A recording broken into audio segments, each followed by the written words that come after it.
जिस दिन बीमार भी बैन होगी उस दिन आरएसएस भी बैन। सुशील तिवारी तो खुलेआम जो है चंद्रशेखर आजाद जी की फोटो का पुतला दहन करता है। सुशील तिवारी तो खुलेआम धमकी देता है। आप लोग क्या कर रहे हैं इसको कि हिंदू आर्मी का चीफ जो है सुशील तिवारी तलवार लेकर सामने आ जाता है। भीम आर्मी क्या करेगी?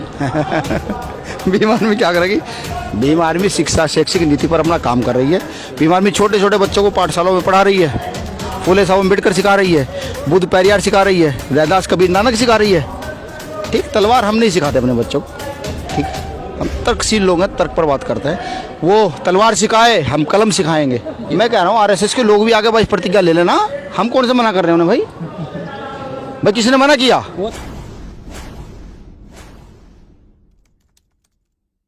नमस्कार, इस वक्त हम मौजूद हैं लखनऊ में। हमारे साथ में मौजूद हैं भीम आर्मी के आज़ाद समाज पार्टी के भीम आर्मी के राष्ट्रीय अध्यक्ष विनय रतन जी।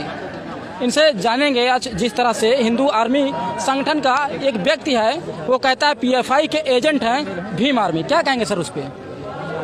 अब यार इनका तो काम, ये तर्कशील लोग तो नहीं है।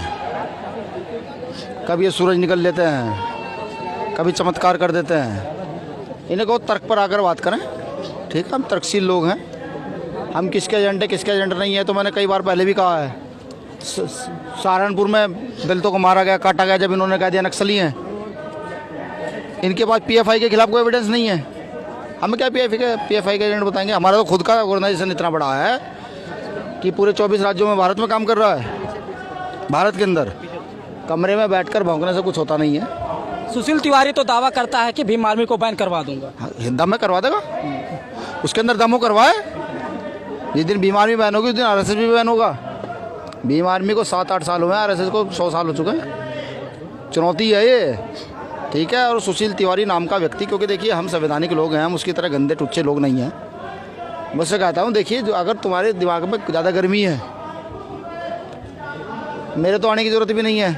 कहाँ लखनऊ के पास आसपास रहते हो तो लखनऊ में कोई हमारा छोटा कार्यकर्ता, कितने लोग लखनऊ के यहाँ कार्यकर्ता है वो खड़े हुए, देखो लखनऊ से हो ना?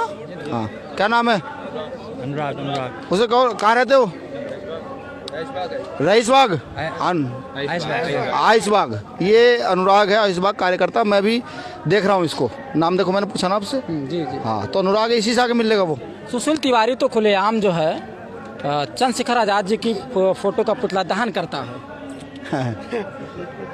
उससे पूछिएगा जाकर, कभी किसी बलात्कारी का पुतला दहन किया है? कभी गरीबी को पीटने वाले का पुतला दहन किया है? कभी सरकार जो देश को लूट रही है उसका पुतला दहन किया है? देखिए उनकी नीति है। सावरकर को, गोवलकर को पढ़िए। नथुराम गोडसे ने गांधी को गोली मारी थी, क्यों गोली मारी थी? बाबा साहब अम्बेडकर ने गांधी जी को जीवन दान दिया था, क्यों? सावरकर अंग्रेजों से माफ़ी मांगते, क्यों? तो ये नस्ल तो वही है, नस्ल थोड़ी बदल जाएगी भाई। हमारी नस्ल जो है ये लड़ने वाली नस्ल रही है हमेशा, देश के लिए मरने मिटने वाली नस्ल नहीं है। हमारे इतिहास उठाकर देखिए तो लखनऊ है, जाइए चारों तरफ प्रतिमाएं देखिए किन की छपी हुई हैं। तो उनकी नस्ल है गद्दारी की भाई। आज का पहला काम नहीं है उनका, ये तो चलता आ रहा है। और चंद्रशेखर रावण का फोटो फूंक देंगे कमरे में बंद करके। एक कार्यकर्ता का नाम लिया, उसके सामने दिखा दे फूंक के जाके। अगर उसकी नहीं कहूँगा, गलत नहीं कहूँगा, उसमें दम है तो उसके सामने फूंक दे। हिम्मत है तो फूंक ही नहीं सकता। सुशील तिवारी तो खुलेआम धमकी देता है। आप लोग क्या कर रहे हैं इसको? नहीं, हम धमकी देने वाले लोग नहीं ना, अपना काम तो संवैधानिक लोग हैं भाई। एफआईआर दर्ज करेंगे। ठीक है, सरकार देखे जिन लोगों ने देश बेचा, देश का गद्दारी की, आज वो धमकियाँ दे रहे हैं। उन लोगों को धमकियाँ दे रहे हैं जिन्होंने, जो यहाँ की जल जंगल जमीन को संभाले हुए हैं, जो यहाँ की गंदगी उठाते हैं, जो साफ सफाई करते हैं, जो इस देश को चलाते हैं, उन्हें धमकी दे रहे हैं। उनकी औकात है धमकी देने की। सुशील तिवारी भाई, आप जो है ना अपना काम करें। जो आपका मूवमेंट है वो आप अपना मूवमेंट चलाएं, हम अपना मूवमेंट चलाएंगे। हमारा मूवमेंट संविधान का मूवमेंट है, तुम्हारा मूवमेंट मनुस्मृति का मूवमेंट है। अब तुम जान चुके हो कि मनुस्मृति को तुम स्थापित नहीं कर पाओगे, किसी कीमत पर नहीं कर पाओगे। तो इसलिए बौखलाया हुआ है वो भाई, उल्टे सीधे काम कर रहा है। बहुजन आंदोलन के लोग उल्टा सीधा कह रहा है। यहाँ पे राष्ट्रीय बौद्ध महासम्मेलन हो रहा है, कैसा लगा आपको? यहाँ पे आप जो है संबोधित भी किए। देखिए ये सम्मेलन, मैं तो कई सारे सम्मेलनों को संबोधित कर चुका हूँ। और हमारा तो इतिहास है, इतिहास का हम जितने लोग यहाँ से बौद्धित तो हैं। ये भारत तो बौद्धों का ही तो देश है। ये भारत बौद्धों का देश है। यहाँ न्याय पर आधारित शासन हुआ है, यहाँ हड़प्पा सभ्यता रही है। यहाँ पुष्पमित्र शुंग ने राजा वैदरथ की हत्या करके धोखे से इस देश को मनुवाद के चंगुल में फंसाया है। तो ये देश अब वापस अपनी ओर जा रहा है, जहाँ इसकी नीति थी वो शांति, अमन, जिसको सोने की चिड़िया कहा जाता था। ये वहीं जा रहा है सर जिसमें दिल्ली से एक सवाल आ रहा है। हाँ दिल्ली में डॉक्टर राजेंद्र पाल गौतम ने 22 प्रतिज्ञा पढ़कर जो है बौद्ध धर्म की दीक्षा ली। आरएसएस और हिंदू और भाजपा भी खुलेआम विरोध कर रही है किस चीज़ का 22 प्रतिज्ञा की। वो भी ले लें। यहाँ भी जो है फिर दोहराई जाएगी। मैं कह रहा हूँ आरएसएस के लोग भी आगे 22 प्रतिज्ञा ले लेना, हम कौन से मना कर रहे हैं उन्हें भाई किसी ने मना किया? वो तो खुलेआम कर रहे हैं हिंदुओं के खिलाफ है, हिंदू राष्ट्र के खिलाफ है। अरे फिर वही बात होगी है, राष्ट्र हिंदू राष्ट्र थोड़ी है, ये किसने कहा था हिंदू राष्ट्र है? ये बौद्ध राष्ट्र तो हो सकता है, हिंदू राष्ट्र नहीं हो सकता। आरएसएस के लोगों को दिक्कत है आए, वो भी 22 प्रतिज्ञा ले, हम दिला देंगे। मेरा बीमार में कार्यकर्ता दिला देगा, ये निकाय है छोटा कार्यकर्ता बीमार में ये दिला देगा, कोई ज़्यादा बड़ी बात नहीं है। वो दुखी ना हो, आरएसएस के लोग दुखी ना हो। देखिए आडंबर के खिलाफ लड़ाई थी, है और रहेगी।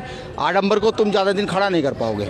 जब भी तर्कशील लोग खड़े होंगे, जब भी शिक्षा का विकास होगा, तो समझिए आडंबर दूर चला जाएगा। यही अब हो रहा है, तो बौखलाए हुए हैं बेचारे। आखिरी सवाल सर ये है कि हिंदू आर्मी का चीफ जो है सुशील तिवारी तलवार लेकर सामने आ जाता है, भीम आर्मी क्या करेगी? भीम आर्मी क्या करेगी? भीम आर्मी शिक्षा शैक्षिक नीति पर अपना काम कर रही है। भीम आर्मी छोटे छोटे बच्चों को पाठशालाओं में पढ़ा रही है, फूले साहब अम्बेडकर सिखा रही है, बुद्ध पेरियार सिखा रही है, रैदास कबीर नानक सिखा रही है। ठीक, तलवार हम नहीं सिखाते अपने बच्चों को। ठीक, हम तर्कशील लोग हैं, तर्क पर बात करते हैं। वो तलवार सिखाए, हम कलम सिखाएंगे। ठीक है, एक कलम कई लाख तलवार पर भारी होती है। बाबा साहब अम्बेडकर ने ये दिखाया है करके कि जिस नीति को कोई नहीं बदल पाया, उसमें बाबा साहब अम्बेडकर ने उस नीति को बदला।